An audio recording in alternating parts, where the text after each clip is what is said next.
Assalamualaikum warahmatullahi wabarakatuh.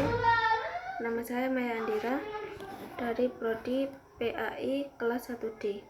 Saya akan membuat video tentang peradaban Islam pada masa Rasulullah dan Khulafaur Rasyidin. Peradaban Islam pada masa Rasulullah. Perkembangan Islam pada masa Nabi Muhammad dan para sahabat adalah merupakan agama Islam pada zaman keemasan. Hal itu bisa terlihat bagaimana kemurnian Islam itu sendiri dengan adanya pelaku dan faktor.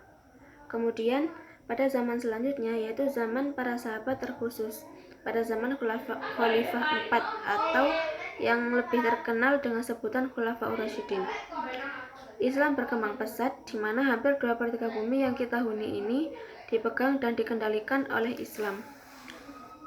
Islam hadir di tengah masyarakat Arab saat usia Nabi Muhammad 40 tahun, ketika beliau menerima wahyu pertama kalinya dengan perantara malaikat Jibril, dan sebagai tanda kerasulannya, yaitu diturunkannya surat Al-Alaq.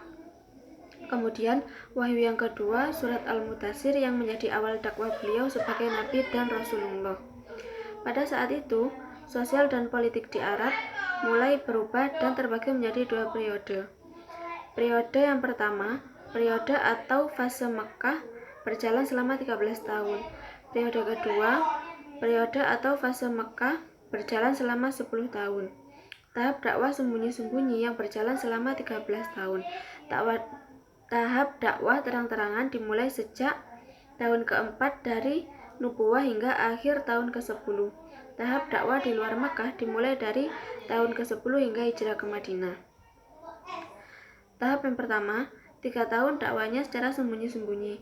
Hal ini membutuhkan kemauan yang keras dan tidak bisa diguncang musibah dan kesulitan. Dalam menghadapi kondisi seperti ini, tindakan bijaksana adalah memulai dakwah dengan sembunyi-sembunyi. Pada awal mulanya, Rasulullah menampakkan Islam kepada orang-orang terdekat beliau, seperti anggota keluarga dan sahabat-sahabat beliau. Dalam tarikh Islam, mereka disebut as-sabiqul awwalun atau orang-orang yang terdahulu masuk Islam. Seperti istri beliau Khadijah, pembantu beliau Zaid bin Harithah, paman beliau Ali bin Abi Thalib, yang saat itu Ali masih anak-anak dan hidup dalam asuhan beliau, dan sahabat karib Abu Bakar As-Siddiq. Berkat serunya ada beberapa orang yang masuk Islam, yaitu Utsman bin Affan, Abdurrahman bin Auf, Sa'ad bin Abi Waqqas, dan Thalhah bin Abdillah. Kawan lainnya yang masuk Islam yaitu Bilal bin Rabah, Amir bin Al-Jarrah, Fatimah bin Al-Khattab, dan masih banyak lagi lainnya. Tahap yang kedua, dakwah secara terang-terangan. Hal pertama yang dilakukan Rasulullah adalah mengundang kerabat Islam. Di sekian banyak yang datang, semua menentang Rasulullah. Hanya Abu Thaliblah yang mendukung dan memerintahkan melanjutkan perjuangan Rasul. Semenjak penolakan itu, orang Quraisy tahu bahwa Nabi Muhammad SAW sama sekali tidak menghentikan dakwanya. Maka mereka memeras pemikiran dan menyimpulkan untuk memenangkan dakwah ini. Tahap yang ketiga, dakwah di luar Mekah. Karena keadaan semakin mendesak, Rasulullah memerintahkan agar kaumnya hijrah dan mendakwah Islam ke Habasyah.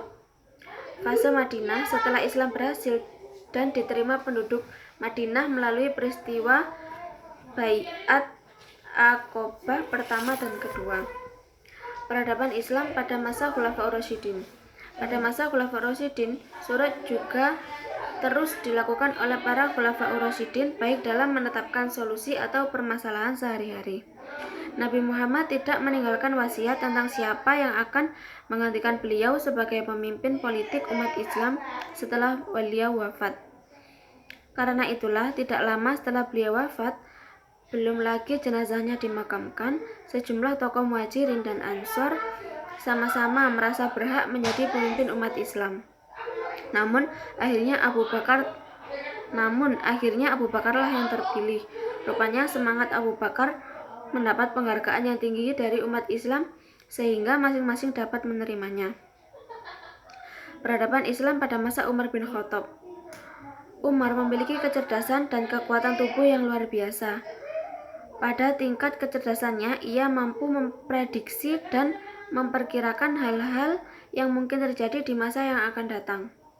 Maka, ia pun ditunjuk oleh kabilahnya untuk mewakili setiap diplomasi antar kabilah di Arab.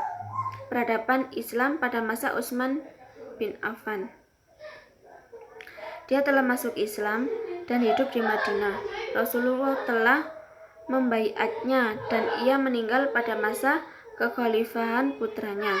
Peradaban pada masa Ali. Ali ikut Nabi Muhammad sejak kelaparan melanda kota Mekah. Untuk menghindari awan kelaparan, beliau masuk Islam pada usia 13 tahun. Sekian dari saya. Apabila ada kesalahan, saya minta maaf. Wassalamualaikum warahmatullahi wabarakatuh.